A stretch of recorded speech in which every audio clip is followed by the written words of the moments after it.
When we hear three separate readings on Sundays at church, they are always related in some way. It's not always obvious or useful, but there is always some reason for those readings being together.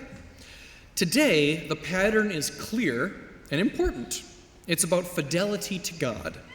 All three readings today relate to the notion of loyalty. So let's start with the first reading, the clearest example. We heard a rousing speech from Joshua, the leader who came after Moses. And he says, all right, you know what, people? Go ahead and do whatever you want. If you want to revert back to the idols of Egypt, go ahead. For me and my household, though, we are going to be true to the Lord.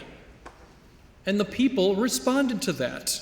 They said, far be it for us to forsake the Lord for the service of other gods. And that is a remarkable response because the Israelites have always had a bad habit of reverting to the old idols of their oppressors. Every Israelite king or Judaic king has had to deal with this problem. Loyalty to one god or tolerance of the many gods. With Joshua, loyalty to God won out, and the entire nation gained everything they needed as a result. So good job, Joshua. Although I think his reverse psychology speech was a bit of a risk, it was probably exactly what the people needed to hear at that moment. All right, we're going to skip Paul for a few minutes. He's the tricky one today. Let's jump to the Gospel of John. It's almost the same thing as the book of Joshua. Jesus had just taught something difficult to the disciples, which means the crowd of disciples, not just the 12. And a lot of people were starting to doubt that Jesus knew what he was talking about. He was being so radical. They were wondering if he was on the level. And Jesus does not take back his words. He doesn't reteach his lesson. He just simply states that some people will believe him and others will not. And many of those disciples went back to their former ways of life, kind of like some Israelites going back to the Egyptian idols. For Jesus, some people just didn't have the strength to walk the distance with him. After all, only 3 people made it to the cross, and none of them were of the 12 disciples. It was his mother, Mary Magdalene, and John, the beloved disciple. And John was a minor disciple at best. We have all 12 disciples' names, and the John of the disciples is not the John that we credit the gospel with. Sorry, I know that's a bit of unrelated trivia, but still, I'm saying that the people weren't always able to believe Jesus. But Peter, speaking for the 12 disciples, responded with faith and loyalty. To whom, Lord, shall we go? You are the Holy One of God. The 12 disciples were not perfect. They fled into hiding at Jesus' darkest hour. But they were nevertheless the ones who held on to their loyalty longer than anyone else and returned to Christ after the resurrection to carry on his gospel message to the world. The 12 disciples were Christ's companions because, for all of their faults and failings, they had the loyalty that Jesus needed them to have. That loyalty, which we sometimes call faith, was all that was needed in order to become a part of the salvation and redemption of all the world.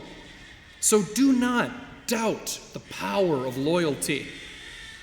It's only when loyalty is difficult that it becomes something valuable and meaningful. And that, my dear brothers and sisters, is a most appropriate transition to Paul's letter to the Ephesians, the difficulty of having loyalty and devotion to another. Now, mind you, we have been hearing from this letter for 6 weeks now, and it's all been leading up to this very point of fidelity or loyalty.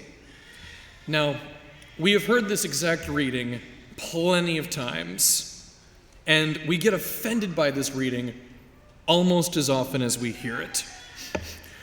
Wives should be subordinate to their husbands, as to the Lord. For the husband is the head of his wife, as Christ is head of the church. Yeah, I can see a few of you wiggling in your chairs for that. That's what we call an angry wiggle, when you're too angry to sit still. I mean, I would agree, taken at face value, that's a pretty rude thing to say about women in any age. But even as I say that, I gave you a big clue for why this is okay in the Ephesians. I used the phrase, at face value, which is all too easy to do with respect to Paul. If you read the letter as a whole, you get the real point Paul is trying to make, because later in the reading, Paul turns his attention from the wives to the husbands. Husbands, love your wives. Be joined to his wife as two become one flesh. This is a great mystery. Paul is not proclaiming any special sort of male dominance in the household. He's certainly not proclaiming any kind of spiritual superiority. He probably has a slight leaning towards men as the head of the household, because that was the way of most cultures in his time and place in history. And we should try to understand that the best we can. I imagine our great-grandchildren will be judging us along similar lines of reason. But anyway, I remain committed to my point. Paul gives men and women remarkably similar advice, and wraps his message up with the phrase that two become one flesh. A husband and wife are, in effect, one and the same in the eyes of God. The shortcoming of one is the shortcoming of the other. A victory enjoyed by one is enjoyed by the other. And that connection between one person and another ultimately requires one thing, and that's loyalty. The virtue of loyalty washes away a great many sins. And I say that boldly with respect to anyone in a marriage, and I say that boldly to anyone who belongs to a church in any meaningful way, whether you're a registered member or not. I can say that because Paul's whole message about subordination and love and devotion, it's really about the church. We are called to be subordinate to the will of Christ. We ought to trust him, to be loyal to his teachings, to have faith in him, because he loves us as one loves a spouse. And frankly, I am on Paul's side on this. We should think of Christ as a loving spouse, because no marriage is perfect. No person is perfect. You are all like me. You know most of the rules. You know, at the very least, you know all the basic rules. Thou shalt not steal. Blessed are the merciful.